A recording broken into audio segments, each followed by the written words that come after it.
Welcome back everyone. This is a £15 chain. This is a £200 repair.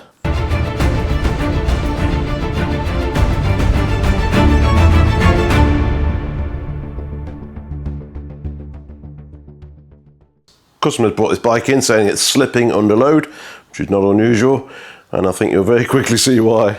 So when you can see daylight through your chain, you don't need a chain tool to tell you this chain is absolutely toast, as is the entire transmission. Now, over 1% wear, took the cassette with it, took the chain rings with it, everything is being changed.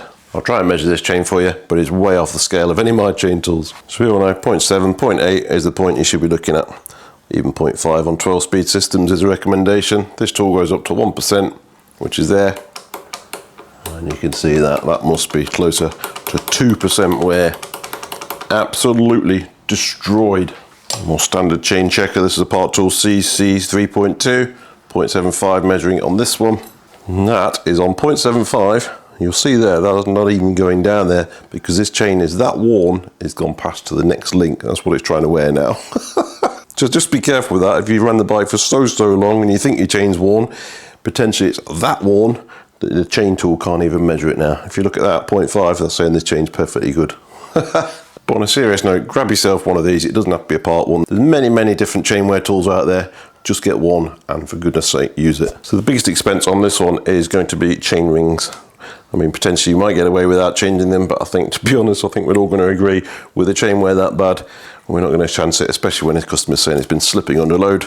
Clearly that's the chain and the cassette gone, but we're going to do the whole shebang. Chain rings are painfully expensive if you can find them. So these SRAM Rival 11-speed ones, at the time of filming, when I was looking for these, they were very difficult to find. You can basically buy them as a pair, around about £130. There are some Praxis rings and other ones out there, but what you tend to find, or what I tend to find with aftermarket rings, is even though the BCD is correct, sometimes these flanges here are just 1/10 of a millimetre too long, and you spend half an hour filing them down to fit. So for me, I always try and get the OEM rings, the replacement set of SRAM rings. However, if you shop around enough, you can buy an entire chain set with rings, brand new cranks, for less than the price of these two rings. So this is around about £107 delivered from Germany, arrived in 3 days. Absolutely incredible. These are the correct length cranks for this bike. However, if you needed the rings and you couldn't find the correct one, you can still buy this and just harvest the rings off it. Still going to be cheaper than tracking down a pair of rings potentially. Same goes with Shimano, especially some of the older stuff. The rings are painfully expensive. £100 for the large ring, £30–40 for the inner ring. You can buy a complete replacement non-series chain set for around about £80–90. So quite often it's cheaper to change the whole thing. And the cassette as well. I have a workshop rule. Any chain that's over 1% wear, I will automatically change the cassette to prevent customer disappointment, because I can guarantee you, I'll put a new chain on this one cassette on these smaller sprockets here, you're going to slip like crazy under load. 100% guaranteed. Some of the cassettes you can buy these smaller sprockets as spares. Not many though. Jockey wheels actually look okay, but we'll see how we go when everything's back together. I'm also going to change this broken barrel adjuster at the same time. It does actually turn in the frame, luckily. It's not seized, it's just snapped. So as a general guideline, what I've found really is you'll normally get 3 chains to 1 cassette. Chain rings you normally get around about 20,000 miles. Obviously it can vary massively, but in my experience that's what I tend to find. I change very few chain rings. I change a chain probably 5 or 6 a day. Cassettes probably almost the same as that. So keep on top of your chain maintenance. I cannot emphasize enough how important it is. It's a wear item. Change it at 0.75, happy days. You'll get 3 chains to 1 cassette, and this will last practically the life of your bike until you get bored of it and buy something new and flashy. However, when you get to this state of wear, we've got to change the lot. So let's get going. Surprisingly, the gears actually work fairly well, considering. Not fantastic, but they do actually work. So the big difference, I want to explain, when you take your bike to your mechanic and you say your gears are slipping, you need to be very specific. They're either slipping or they're skipping. Big difference. So skipping is when it's trying to index itself going up or down the block. That's just a barrel adjuster adjustment, something very simple. Slipping is when it's slipping under load. So if you're standing up on your pedals and you're surging forwards, you're slipping. So it's normally a symptom of a very worn chain, such as this bike here. So help your mechanic by describing it properly. It's either slipping or it's skipping. Slipping under load, skipping is not indexing correctly. So help us out, guys, and we'll help you. Big difference. Right, let's make a start on this anyway. It's not a big repair, it's just preventable. Ultimately, obviously, you're going to wear the cassette and chain rings out anyway. but you can certainly help yourself by keeping on top of chain wear.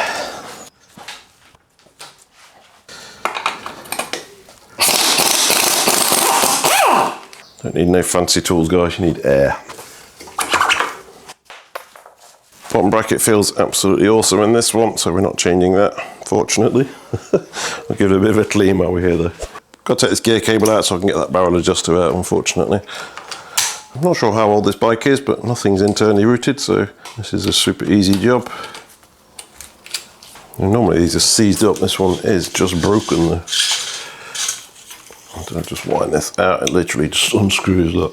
T10, that's about it, got you, there you go. So that's sorted, good as new. Don't forget some grease in here because they love to seize up. Just get this connected up. Like I say, the rest of the bike is actually in really, really nice condition. It's just wear and tear on this bit. But I do tend to get sort of two categories of customers, ones that certainly do maintain the chain and others that are quite happy to run it into the ground and pay for the whole lot again. Your choice. We've got two barrel adjusters on this bike, so we'll have no issues with the cable. Go for a nice stealthy black one there. Nice. These shiny new cranks in there. Spanking new, beautiful. Let's get a bit of grease on these tapers. They do provide quite a bit in there actually, to be honest. No, I don't fit it with the air gun. So new pedal washers as well. I'm pretty surprised they actually came out. Wow, bit of grease on those. These are actual Planet X pedals. I don't know who makes these. I can't imagine Planet X manufacture anything like that, but you never know. Ready for another 20,000 miles. And next up, a brand new cassette. So I got this cassette from the video sponsor, Sport & Leisure. Pretty much half the price of anywhere else. And on that note, a quick pause to say a massive thanks to Sport & Leisure for sponsoring today's video. Nothing worse than being right in the middle of a big job, waiting for parts to turn up, only for everything to come to a grinding halt, because the part that you ordered, it said it was in stock, it's often days away, sometimes not even in the same country. And that's exactly why I use Sport & Leisure. I ordered this yesterday, and it's here first thing this morning. Fantastic. Their stock levels are 100% live. So it's on the shelf. It genuinely is on the shelf. Get your order in before 3 PM, dispatch the very same day. Plus, if you want it for next day, only £2.50, which is brilliant when you just need to crack on with the job. Even with that £2.50, it's still £20, £30 cheaper than anywhere else. So they've also updated the channel discount scheme for you. Head over to sportandleisure.com/PCR or scan this QR code on the screen right now, which generate an additional 10% off your very first order at checkout. So if you're buying parts anyway, it's an easy way to save a bit of cash, isn't it? So the link's in the description below, and a massive thanks again to Sport & Leisure for continuing to support the channel. Right, let's get this fitted. So with that said, let's get it fitted. Honestly, if you've not tried Sport & Leisure, have a look. If they've got what you need in stock, I almost guarantee you it's cheaper than anywhere else, if you're in the UK. I get a lot of people asking about this. The chain whip tool basically is made by Junior. So there's a 12 here, there's an 11 here. They also make one specifically for 10 tooth. It basically just locates that onto there really. It actually works really, really nicely. So I don't really use chain whips at all now, so it does everything. Brilliant. Right, let's give this a quick clean and get that fitted. Again, very good condition. These plastic things either work fantastically or they're a disaster. There you go, that was quite a good one. And obviously lock this on, 40 Newton meters.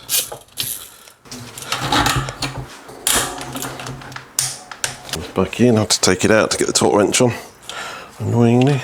Anybody know of a Shimano cassette tool that will fit over a quick release and fit a torque wrench? Let me know. Drop this back in there, almost there. A good buckle in this wheel as well, wow.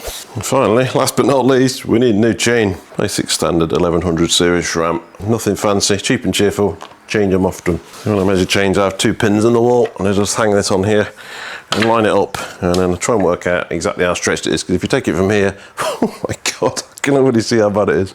Oh wow, flipping heck. Yep, so by the time we get to around about here, we have caught up 2 complete links. It's that bad. Unbelievable. I did a video the other week that said that it was the worst I've ever seen. I think this actually takes a biscuit. So that, unbelievably, is the same amount of links on each chain. So Shimano chains are sided, SRAM chains are not sided. Obviously if you've got a flat top, don't fit it upside down. That kind of goes without saying, I would hope. Through your neck and behind the plate. This has been in front of the plate, you can see the wear. Oh my god. Let me show you in a minute. And just join her up. She's on. So just to show you my chain tool isn't broken, that's where it should be. Brand new chain, obviously 0.5 won't go in. On that old chain, it was trying to measure in here. It was that bad. And now it's just a case of making sure the indexing works. Shouldn't be a big problem. Let's go. Perfect. That was me. Double tap. And back down. Oh, I jumped down 2 there, so it needs a little bit more. That was me again. I'm not a fan of double tap, by the way. Bit Marmite, isn't it? You love it or hate it. Oh, too much there because that's making a noise. Yeah. Oh, I hate these things. It's noisy because I'm on the big chain ring at the front, so.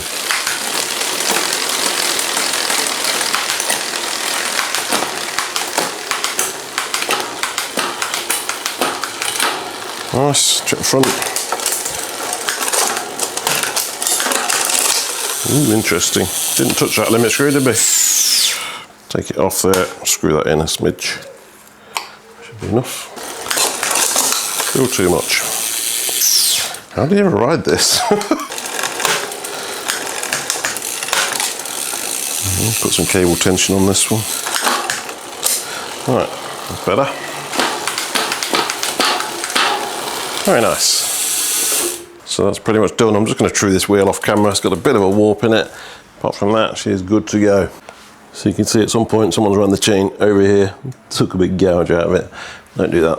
Always goes behind there. Same on Shimano, it's here, it goes behind that gap. So I'm not going to lubricate the chain. I'm going to speak to the customer, see what he normally uses. I don't tend to mix and match. So I'll let him know it needs some lubrication.